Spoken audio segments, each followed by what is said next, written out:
RSSന്റെ വിചാരധാരയിൽ 3 ശത്രുക്കളെ കുറിച്ച് പറയുന്നുണ്ട്. 1 മുസ്ലിങ്ങൾ, 2 ക്രൈസ്തവർ, 3 കമ്മ്യൂണിസ്റ്റുകാർ. 4ാമതായി ഒരു ശത്രുവുണ്ട് അവർക്ക്. സവർണരുടെ ശത്രു, RSSന്റെ ശത്രു, കുലമഹിമയില്ലാത്തവൻ. 4ാമത്തെ ശത്രുവാണ് കുലമഹിമയില്ലാത്തവൻ. ആരാണ് ഈ കുലമഹിമയില്ലാത്തവൻ? അതായത് സവർണരുടെ കണ്ണിൽ പിന്നോക്കക്കാരൻ, താഴെ തട്ടിലുള്ളവൻ, ദളിതൻ.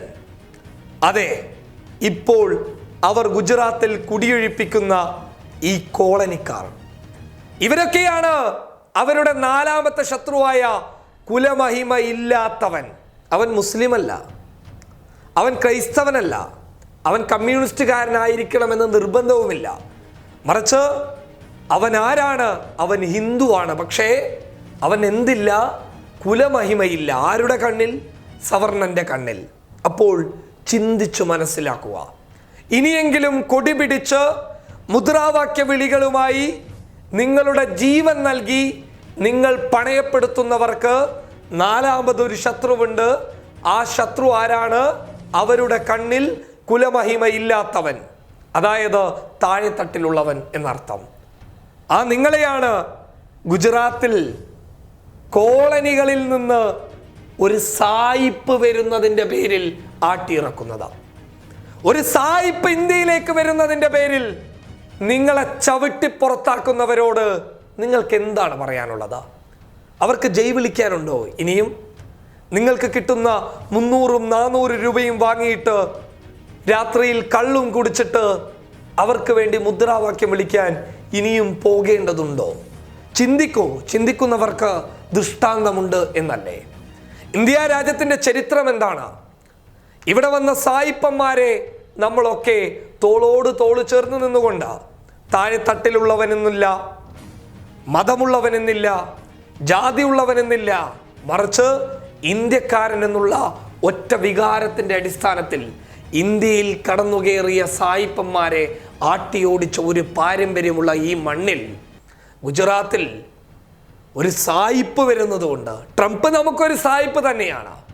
അമേരിക്കക്കാർക്കാണ് ട്രംപ് പ്രസിഡന്റ്. ഇന്ത്യക്കാരായ നമുക്ക് ട്രംപ് എന്ന് പറയുന്നത് വെറും ഒരു സായിപ്പ്, വെള്ളക്കാരൻ, അത്രമാത്രം. അങ്ങനെ ഒരു വെള്ളക്കാരൻ വരുന്നതിൻ്റെ പേരിൽ കോളനികളിലെ പാവപ്പെട്ട സാധാരണക്കാരെ ഒഴിപ്പിക്കാനുള്ള നീക്കം നടത്തുന്നു. 7 ദിവസമാണ് അവർക്ക് കൊടുത്ത സമയം. പക്ഷേ അവർക്ക് നോട്ടീസ് കൊടുത്തത് 7 ദിവസത്തിന് 1 ദിവസം മുൻപ്. കോർപ്പറേഷൻ അതിനൊരു മറുപടി നൽകുന്നു. അത് ഞങ്ങൾ ട്രംപണ്ണൻ വരുന്നത് കൊണ്ടല്ല കോളനിക്കാരെ ഒഴിപ്പിച്ചത്. ട്രംപണ്ണൻ വരുന്നത് കൊണ്ടല്ല ഞങ്ങൾ ഒരാഴ്ചക്കുള്ളിൽ മതില് കെട്ടി കോളനിയെ മറച്ചത്. ട്രംപണ്ണൻ വരുന്നത് കൊണ്ടല്ല കോടികൾ മുടക്കി റോഡിന്റെ പണി തീർത്തത്. ട്രംപണ്ണൻ വരുന്നത് കൊണ്ടല്ല ഞങ്ങൾ ആ പരിസര പ്രദേശങ്ങൾ ശുദ്ധിയാക്കിയത്. മറിച്ച് ഞങ്ങളുടെ നേരത്തെയുള്ള തീരുമാനമാണ്. ചിന്തിക്കുന്നവർക്ക് ദൃഷ്ടാന്തമുണ്ട് സുഹൃത്തുക്കളെ. കുലമഹിമയില്ലാത്തവൻ, ഒരിക്കൽ കൂടി പറയുന്നു, അവരും BJPയുടെ RSSന്റെ ശത്രുവാണ്. അവർ സവർണരാണ് സുഹൃത്തുക്കളെ. സവർണന് താഴെ തട്ടിലുള്ളവനോട് പണ്ടേ കണ്ണുകടിയാണ്. ആ കണ്ണുകടി ഈ ഇന്ത്യ രാജ്യത്ത് നടപ്പിലാക്കാൻ അനുവദിച്ചുകൂടാ. ആ കണ്ണുകടിയുടെ ഭാഗമാണ് വെള്ളക്കാരനോടൊപ്പം കോട്ടും സൂട്ടുമിട്ട് കാറിൽ കയറി താറ്റിയാക്കി വരുമ്പോൾ തൻ്റെ കണ്ണു മുന്നിൽ കുലമഹിമയില്ലാത്തവൻ, സവർണന്റെ കുലമഹിമയില്ലാത്തവൻ ഉണ്ടാകാൻ പാടില്ല. അവർ ഒഴിഞ്ഞു പോകണം. ഇനി ചിന്തിക്കൂ. മുദ്രാവാക്യം വിളിച്ച് ബലിയാടായി അവർക്കൊരു രക്തസാക്ഷിയായി മാറേണ്ടതുണ്ടോ?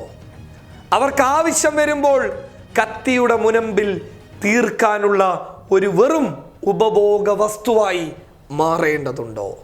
നാളെ ഈ കോളനിക്കാർ നേരിടുന്ന അവസ്ഥ അവരുടെ കണ്ണിൽ താഴെ തട്ടിലുള്ളവരായ ചില ആളുകൾ നേരിടേണ്ടി വരും. അതുകൊണ്ട് പറയുകയാണ്, ഇനിയെങ്കിലും തിരിച്ചറിയുക. ഒരു വെള്ളക്കാരൻ വരുമ്പോൾ, ഒരു സായിപ്പ് വരുമ്പോൾ ആട്ടിയോടിക്കാൻ മാത്രമായി ഉള്ളവരാണ് അവർക്ക് നിങ്ങൾ. ചിന്തിക്കുക, ചിന്തിക്കുന്നവർക്ക് മാത്രമേ ദൃഷ്ടാന്തമുള്ളൂ. News desk public Kerala.